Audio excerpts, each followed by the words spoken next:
యోబు గ్రంథము మొదటి అధ్యాయము 6-7 వచనాలని చదువుకుందాం.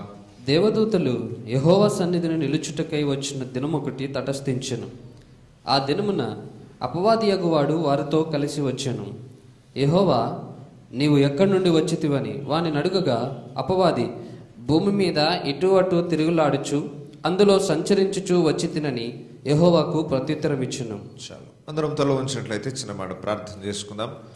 ప్రేమ కలిగిన మా ప్రియ పరలోకపు తండ్రి, ఈ దినము సజీవ లెక్కలో మమ్మల్ని నుంచి మరొకసారి నీ సన్నిధిలో ఆనందించే భాగ్యాన్ని ఇచ్చినందుకు వందనాలు చెల్లిస్తూ ఉన్నాం.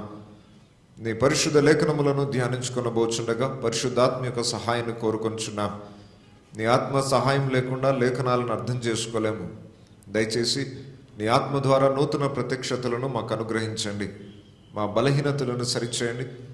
నీ పోలికలోనికి మమ్మల్ని చెక్కమని కోరుచున్నాను. ఈ దినము నీ వాక్యం ద్వారా ప్రతి ఒక్కరి జీవితాలు బాగుపడి నీ యొక్క రాకడ కొరకు సిద్ధపరచబడాలని ఆశిస్తున్నాను. నీ దాసుని బలపరిచి అభిషేకించి నీ మహిమార్థమై వాడుకోమని యేసు పరిశుద్ధ నామంలో ప్రార్థిస్తున్నాను తండ్రి, ఆమెన్.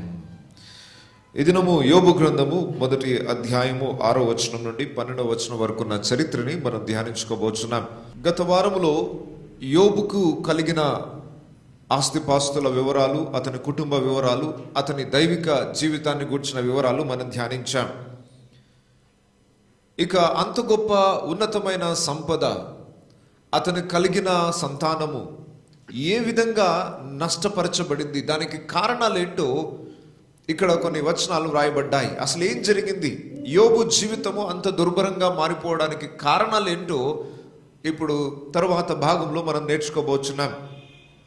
ఇంతకు ఏం జరిగింది అనంటే, దేవుని యొక్క సముఖములోనికి దేవదూతలందరూ ఒకరోజు వచ్చి నిలుచుండే సమయము ఆసన్నమైంది.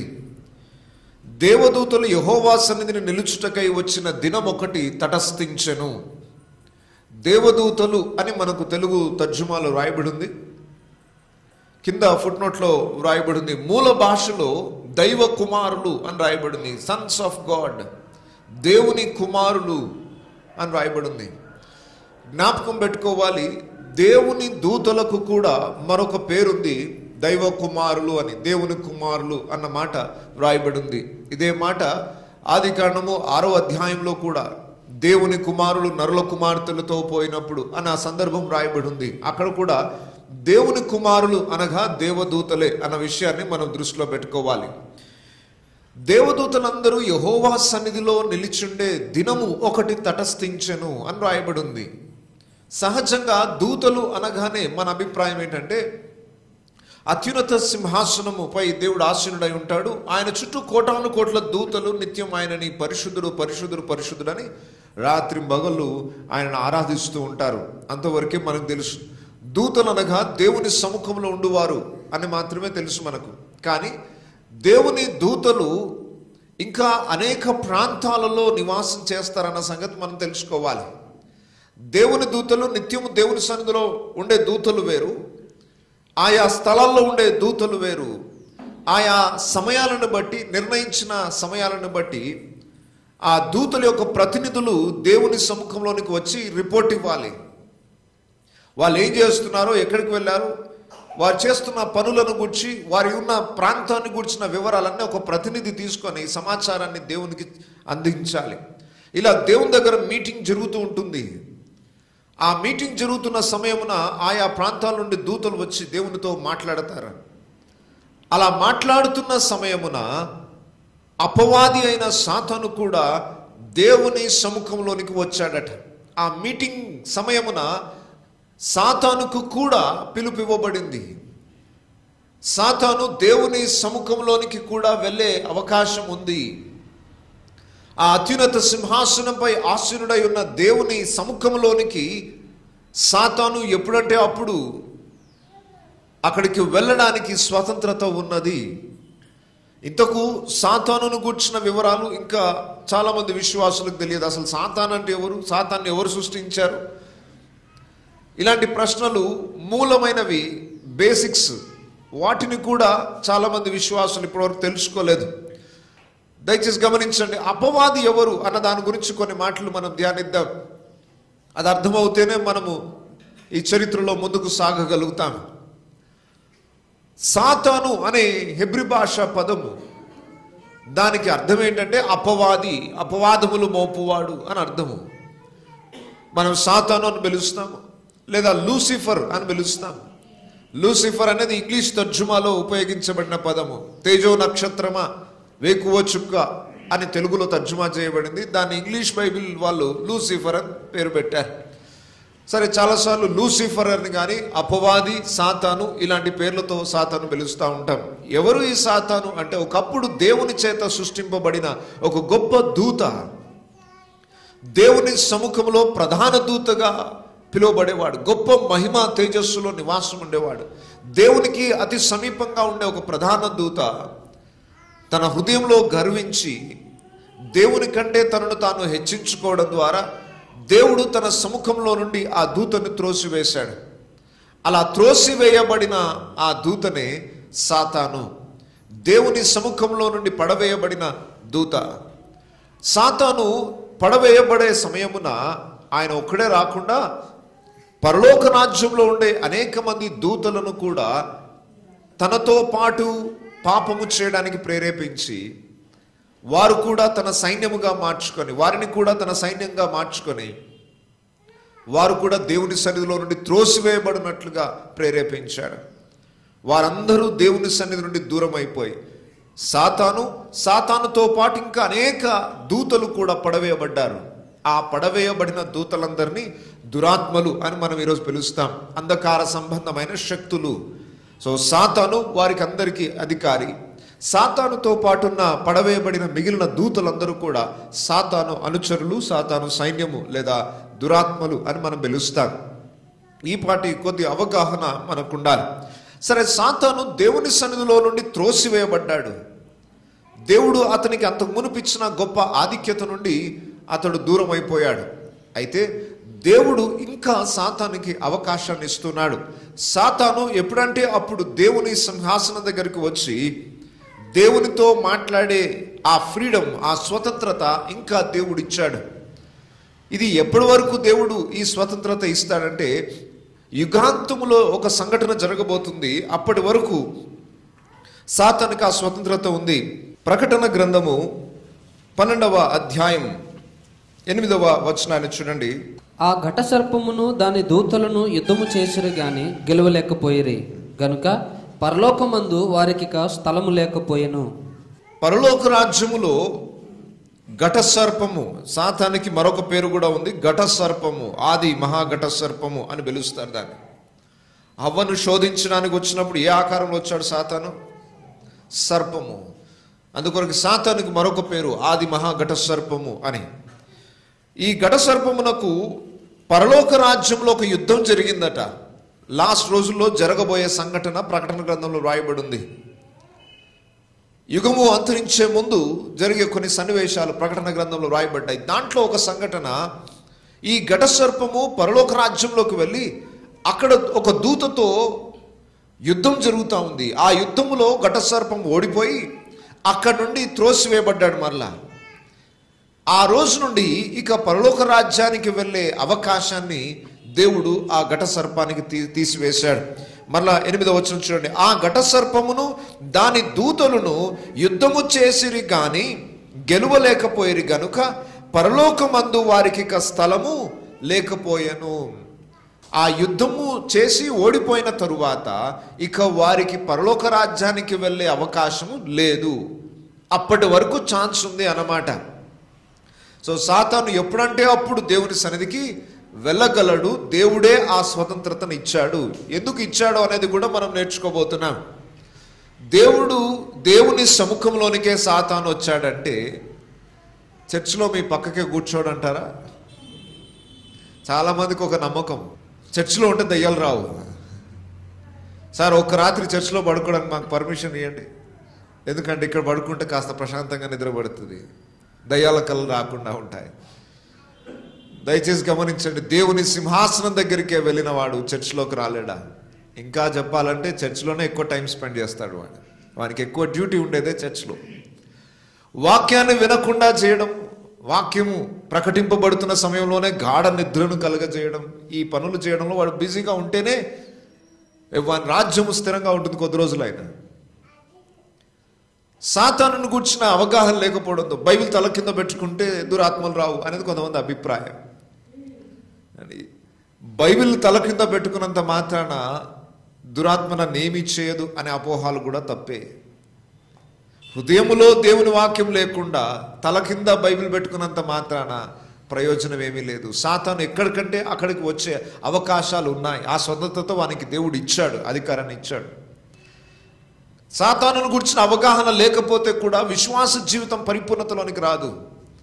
సో లేఖనాల్లో దేవుని గురించి ఏం రాయబడింది, మనకు శత్రువు అయిన అపవాదిని గురించి ఏం రాయబడింది, మానవ జీవితాన్ని గురించి ఏ వివరాలు తెలియజేయబడ్డాయి, అవి క్షుణ్ణంగా నేర్చుకుంటేనే ఆత్మీయ జీవితం విజయవంతంగా కొనసాగుతుంది. సరే, అపవాది ఎవరు అన్న విషయాన్ని మనం నేర్చుకున్నాం. అపవాదికి ఎప్పటి వరకు దేవుని పరలోక రాజ్యంలో వెళ్ళడానికి పర్మిషన్ ఉందో మనం తెలుసుకున్నాం. ఇక మూడో విషయము, ఇంతకు అపవాది ఎందుకు దేవుని సింహాసనం దగ్గరికి వెళ్తాడు? భూమి మీద అంటే చాలా బిజీ, ఆయనకు చాలా పనులు ఉన్నాయని అనుకుందాం, అందరినీ పాపంలో పడేయాలని. కానీ పరలోక రాజ్యంలోనికి వెళ్ళి అక్కడ దూతల మీటింగ్ జరుగుతూ ఉంటే ఆ మీటింగ్కి ఈయన కూడా ఒక గెస్ట్ లాగా వెళ్ళడం, ఈయన కూడా ఒక రిపోర్ట్ని తెలియజేసే వ్యక్తిలాగా వెళ్ళడానికి అక్కడ ఏం పని సాతానికి? సాతానికి ఒక స్పెషల్ డ్యూటీ ఉంది. అపవాది అని వాడికి పేరు. అనగా నిత్యము రాత్రింబగళ్ళు మన సహోదరుల మీద, అనగా రక్షింపబడిన వారిని గూర్చి కంప్లైంట్ చేయడం, అది వాని డ్యూటీ. నిత్యము పరలోక రాజ్యానికి దేవుని సింహాసనం దగ్గరికి ఎందుకు వస్తాడు? ప్రకటన గ్రంథం 12వ అధ్యాయము 10వ వచనం చూడండి. మరియు ఒక గొప్ప స్వరము పరలోకమందు ఇలాగు చెప్పుట వింటిని, రాత్రింబగళ్ళు మన దేవుని ఎదుట మన సహోదరుల మీద నేరము మోపవాడైన అపవాది పడద్రోయబడి ఉన్నాడు గనుక. చాలు ఒక్క నిమిషం ఆగండి. సాతాను నిత్యము చేసే డ్యూటీ ఏంటి? రాత్రింబగళ్ళు మన దేవుని ఎదుట, ఎవరి ఎదుట? Day and night 24 hours duty చేస్తున్నాడు. రాత్రింబగళ్ళు మన దేవుని ఎదుట మన సహోదరుల మీద నేరము మోపువాడైన అపవాది. సో అపవాది డ్యూటీ, విశ్రాంతి లేకుండా పని చేస్తున్నాడు సాతాను. ఏం పని చేస్తున్నాడు? క్రైస్తవులను గూర్చి ఏదైనా చిన్న రిమార్క్ దొరికింది అనుకోండి, ఒక క్రైస్తవుడు ఏదైనా తప్పు చేసినట్టు కొంచెం అవకాశాలు దొరికాయి అనుకోండి, ఇమ్మీడియట్గా కేసు ఎఫ్ఐఆర్ ఫైల్ చేసేసి ఆ వ్యక్తికి నరకాగ్ని గుండము శిక్ష పడేటట్లుగా చేయడానికి ప్రయత్నం చేస్తాడన్నమాట. పరలోక సింహాసనంపై కూర్చొనున్న ఆ సర్వోన్నతుడైన దేవుని సింహాసనం దగ్గరికి వెళ్ళి, జడ్జి దగ్గరికి వెళ్ళి మన మీద నేరారోపణ చేస్తూ ఉంటాడు. ఇదిగో ఈ ముద్దాయి, ఈయన కోసం నువ్వు రక్తాన్ని గార్చావు, ప్రాణం పెట్టావు, కానీ ఈయన నా మాట విన్నాడు, నీ వాక్యం ప్రకారం జీవించలేదు, ఆజ్ఞ అతిక్రమమే పాపం అన్నావు, మరి ఆజ్ఞను అతిక్రమించాడు, ఈయన పాపం చేశాడు, నరకానికి వెళ్ళాల్సిందే. మనము నాశనానికి వెళ్ళడానికి నిత్యము మన కేసులన్నీ ఫైల్ చేసి దేవుని ముందు పెట్టి వాదిస్తూ ఉంటాడట. ఈ వ్యక్తి నరకానికి పాత్రుడు, ఈ వ్యక్తి నరకానికి పాత్రుడు అని. అది సాతాను చేసే 24 గంటల డ్యూటీ. జాగ్రత్తగా వినండి. సాతాను ఏం చేస్తుంటాడో అది కూడా మనం తెలుసుకోవాలి. ఎక్కడ క్రైస్తవులు తప్పు చేస్తారా, వాడికి కావాల్సిందల్లా క్రైస్తవులే. యేసు ప్రభునందు విశ్వాసం ఉంచని వారిని పట్టించుకోడు. అంత ఈజీగా సాతాను తలదూర్చడు. వాడి అనుచరులు సరిపోతారు దానికి. ఒక్కొక్కటి నాశనాన్ని నడిపించడానికి సాతానుతో పాటు పడవేయబడిన దురాత్మలు బాగా బిజీగా పనిచేస్తూనే ఉంటాయి. స్పెషల్ కేర్ సాతాను ఎవరి మీద పెడతాడంటే, ఎవరైతే దేవునికి ఇంకా సమీపంగా చేరుతున్నారో వాళ్ళలో ఏమైనా రిమార్క్స్ దొరుకుతాయా, ఏమైనా లోపాలు దొరుకుతాయా, అది బాగా పరీక్షిస్తూ ఉంటాడు. చిన్న రిమార్క్ దొరకగానే, లోపము దొరకగానే దాన్ని తీసుకొని వెళ్ళి దేవుని దగ్గర నేరమును మోపుతూ ఉంటాడు. ఇదిగో ఈ ముద్దాయి, ఇదిగో ఈ నేరస్తుడు, ఇదిగో ఈ వ్యక్తి ఈ తప్పు చేశాడు, ఇతనికి తగిన శిక్ష పడాలి. న్యాయం కోసం పోరాడుతున్నట్టే మాట్లాడుతూ ఉంటాడు. ఇలాంటి వాడిని దేవుడు ఎందుకు రానివ్వాలి దేవుని సముఖంలోనికి? తన బిడ్డల మీద నేరమును మోపు వానికి ఎందుకు ఛాన్స్ ఇవ్వాలి అంటే, దేవుడు న్యాయవంతుడు కనుక ఛాన్స్ ఇవ్వాల్సిందే. కోర్టులో జడ్జి ఉంటాడు. ఒక నేరస్తుని పక్షమున ఎంతమంది లాయర్లు వాదిస్తారు? ఐడియా ఉందా? మీరు ఎప్పుడు వెళ్ళలేదు కోర్టులోకి, కానీ మీకు తెలిసిన వారిని గురించి ఎవరైనా సందర్భాలు ఉంటే చెప్పండి. కోర్టులో ఒక నేరస్తుడు నిలబడతాడు, జడ్జి కూర్చొని ఉంటాడు. ఆ నేరస్తుని గురించి నేరస్తుడు మాట్లాడడానికి వీల్లేదు. నేరస్తుని పక్షమున ఒక లాయర్ మాట్లాడాలి. నేరస్తునికి అతను ఖచ్చితంగా శిక్ష పడాలి, అతనికి వ్యతిరేకంగా ఇంకొక లాయర్ వాదిస్తూ ఉంటాడు. ఈ ఇద్దరు లాయర్స్ వాదిస్తూ ఉంటే వారి వాదనను బట్టి జడ్జి గారు జడ్జిమెంట్ ఇవ్వాలి. ఒక నేరస్తుని గురించి ఇద్దరు వ్యక్తులు వాది ప్రతివాది ఆర్గ్యుమెంట్ చేయాలి. ఒక్కరే చేస్తే అది న్యాయం కాదు.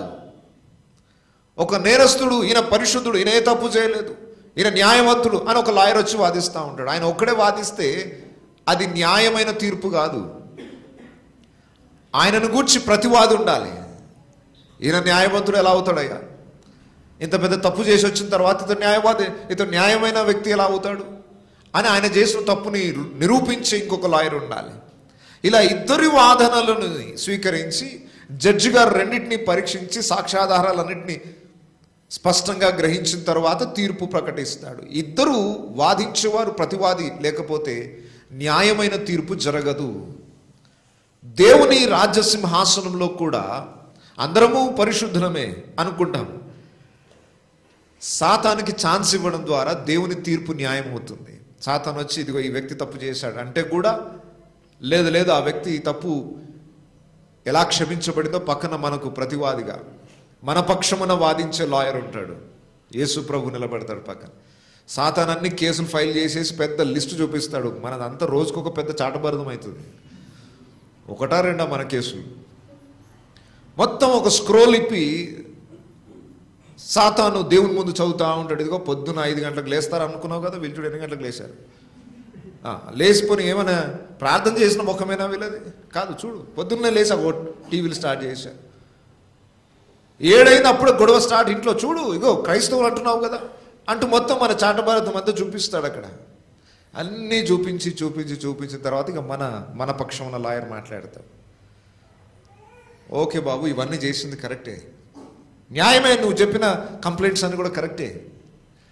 కానీ మొన్న ఆదివారంలో వాళ్ళు పశ్చాత్తాపడి వారి పాపాలను ఒప్పుకున్నారు. నా వాక్యాన్ని విని నా రక్తము చేత వారి దోషములన్నిటిని కూడా నేను కడిగి వేశాను. పెనాల్టీ చెల్లించబడింది. ఆ కేసులు ఎప్పుడో కొట్టేసేవాడు.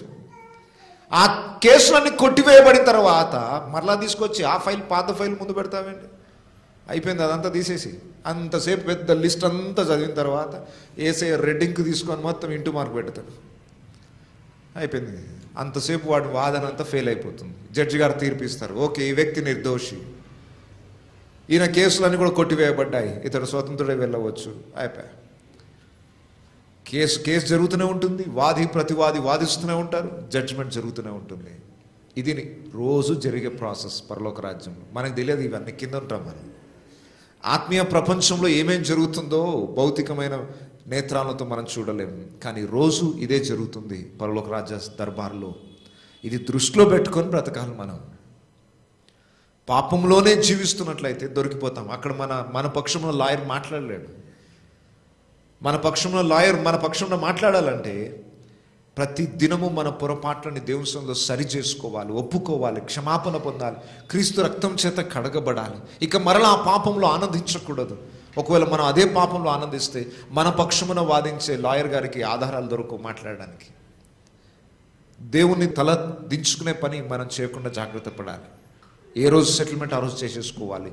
రేపు క్రీస్తు న్యాయపీఠం దగ్గర మనము దోషులముగా ఎంచబడకుండా ఏ రోజు సమస్యను ఆ రోజు పరిష్కరించుకుంటేనే ఆత్మీయ జీవితం ఆనందదాయకంగా ఉంటుంది. దేవునికి మహిమ కూడా వస్తుంది. సరే, ఇక సాతాను చేసే డ్యూటీ ఏంటి?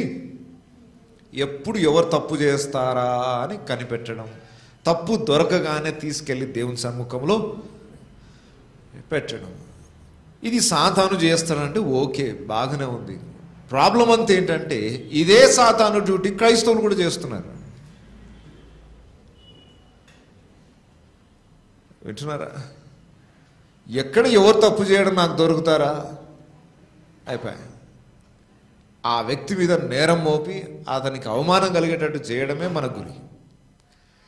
ఇది కూడా క్రైస్తవుల్లో లోతుగా అది నాటబడినట్టుగా ఉంది, ఒక చెడు గుణము. దయచేసి ఎవరికి వాళ్ళు స్వపరీక్ష చేసుకోవాలి. ఎప్పుడు ఇంకొకరిలో తప్పు వెతకాలి అన్న ప్రయత్నమే ఎవరైనా చేస్తున్నట్లయితే వారు అపవాది సంబంధులు అని గ్రహించండి. ఒక వ్యక్తి మీద నేరారోపణ చేసి ఇతడు చెడ్డవాడు అని నలుగురితో అనిపించాలి అన్న తాపత్రయం ఒకవేళ మనలో ఉంటే అది కూడా సాతాను యొక్క లక్షణమే. ఆ తలంపు మన మనసులో ఉంటే తీసేసేయండి. సాతాను యొక్క తత్వం నిజంగా మనలో కూడా తెలియకుండానే పనిచేస్తుంటుంది. ఒక సహోదరుడు తను పొరపాటు చేసినందుకు అతన్ని హెచ్చరిస్తూ ఉన్నాను, నువ్వు చేసింది తప్పయ్యా, అలా చేయకూడదు. ఆ మాట చెప్తుంటే ఆయన ఏమంటాడంటే, నేను ఒక్కనే మీకు తప్పు చేసినట్టు దొరికాను, వీళ్ళందరూ తప్పు చేయలేదా? వాళ్ళందరూ కూడా తప్పు చేసినట్టు నేను రుజువుపరుస్తాను. వాళ్ళందరూ నీ ముందు నాటకాలు ఆడుతున్నారు అంతే, నీ ముందు పరిశుద్ధులా కనబడుతున్నారు. వాళ్ళందరూ తప్పు చేసిన నా దగ్గర ఆధారాలు ఉన్నాయి. అంటే ఈయన సాటిస్ఫాక్షన్ ఏంటంటే, నేను తప్పు చేయడం పెద్ద తప్పేం కాదు, నాతో పాటు వీళ్ళందరూ తప్పు చేశారు కాబట్టి నేను చేసింది పెద్ద లెక్కలోకి రాదు. చాలాసార్లు మన యాటిట్యూడ్ ఎట్లా ఉంటుందంటే, నేను తప్పు చేశాను, ఆ బాధ ఉండదు. ఎందుకు బాధ? నాతో పాటు అందరూ తప్పు చేసేవాళ్ళు, ఆ మాత్రం దాన్ని నేను అంతగా బాధపడాల్సింది ఏముంది? నీ తప్పు గురించి చెప్పయ్యా అని అడిగితే, లేదు అందరూ తప్పు చేసిన వాళ్ళు అని నిరూపించే ప్రయత్నం. అలా నిరూపించగలిగితే నా కేసు మీద అంత పెద్ద పట్టు ఉండదు అన్నమాట. అందరూ తప్పు చేసే వాళ్ళు అయితే ఈజీగా తీసుకోవచ్చు, పెద్ద దీన్ని మనము కౌంట్లోకి తీసుకోవాల్సిన అవసరం లేదన్నట్టు అన్నమాట. ఇదే సాతాను తత్వం. ఎందుకు సాతాను అందరినీ పాపము కొరకు ప్రేరేపించి ప్రతివాని పాపముల కేసు తీసుకెళ్ళిపోయి దేవుని ముందు ఎందుకు పెడతాడంటే, చూడు దేవా, నేను ఒక్కనే పాపం చేశాను అనుకుంటున్నావా? లేదు, అందరూ పాపం చేసేవాళ్ళే. అదొక సాటిస్ఫాక్షన్ అనమాట సాతానికి. ఒక్కనే నేరస్తున్నా అంటే అది పెద్ద జీర్ణించుకోలేని సమస్య. అందరూ ఇదే తప్పు సార్ అంటే పర్వాలేదు, అప్పుడు మనకి ఎంత హ్యాపీగా ఉంటుందో.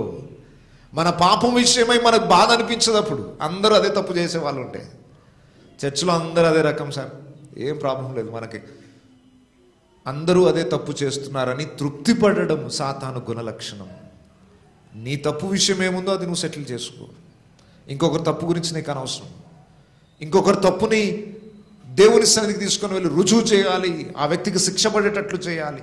ఈ తాపత్రయం సాతాను గుణ లక్షణం మనలో తెలియకుండా పని చేస్తూనే ఉంటుంది ఈ తత్వము.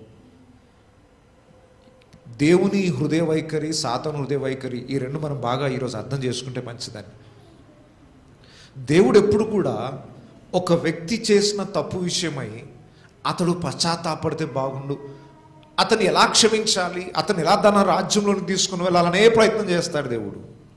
సాతాను ఎప్పుడు కూడా ఎక్కడ చిన్న మిస్టేక్ దొరుకుతుందా దాన్ని పెద్దగా చేసి అతను నరకానికి పాత్రుడయ్యేటట్టు రుజువు చేసి నరకానికి పాత్రునిగా చేయాలి.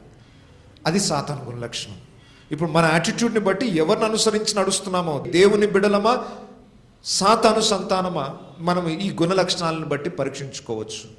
జాగ్రత్తగా వినండి, మనలో ఏ రకమైన స్వభావం పనిచేస్తుంది.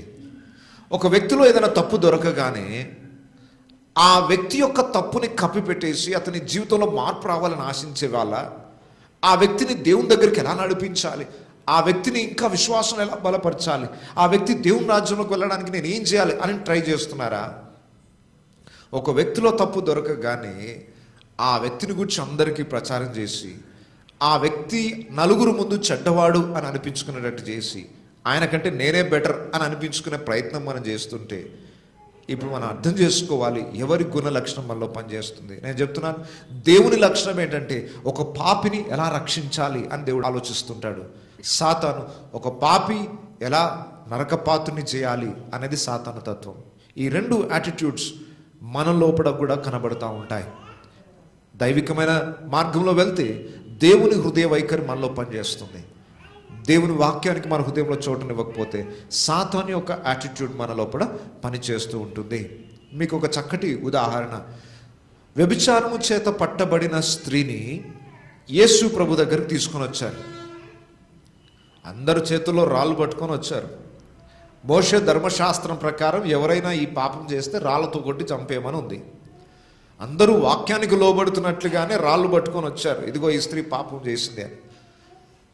అందరూ యేసు ప్రభు దగ్గరికి ఆమెను తీసుకొని వచ్చిన తర్వాత అందరూ ఏం ఆలోచనతో వచ్చారు?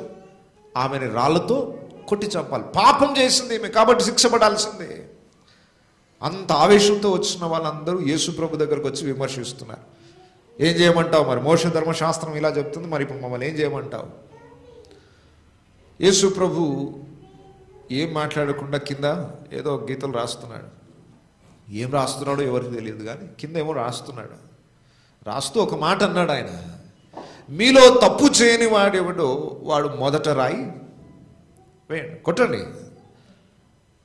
రాళ్ళతో కొట్టడానికి వచ్చారు, ధర్మశాస్త్రానికి లోబడడానికి మీరు నిర్ణయం తీసుకున్నారు, మంచిది. మీలో ఎవరు తప్పు చేయలేదో ఫస్ట్ ఒక రాయి వేయండి, కొట్టండి. ఎంతమంది కొట్టారు ఆ స్త్రీని? ఒక్కడు కూడా రాయి లేపలేదు. మరి ఇప్పటి వరకు వాళ్ళు ఆమెను తరుముకుంటూ వచ్చారు. ఎందుకు? ఆమె తప్పు చేసింది, శిక్ష పడాలి, తప్పు చేసింది, శిక్ష పడాలి, తప్పు చేసింది, శిక్ష పడాలి అనే ఆ తత్వం వచ్చినవాడు వారి లోపల కూడా ఏముంది? పాపం ఉంది. పాపం చేసిన వాడు పాపం చేసిన స్త్రీని కొట్టాలనుకుంటున్నాడు, చంపాలనుకుంటున్నాడు. నేను చెప్తున్నాను, గమనించండి. ఎవరు ఎక్కువ పాపాలు చేస్తారో వాళ్ళకే ఈ యాటిట్యూడ్ ఉంటుంది, ఎప్పుడు ఇంకొకరు పాపాలని ఎత్తి చూపించడం.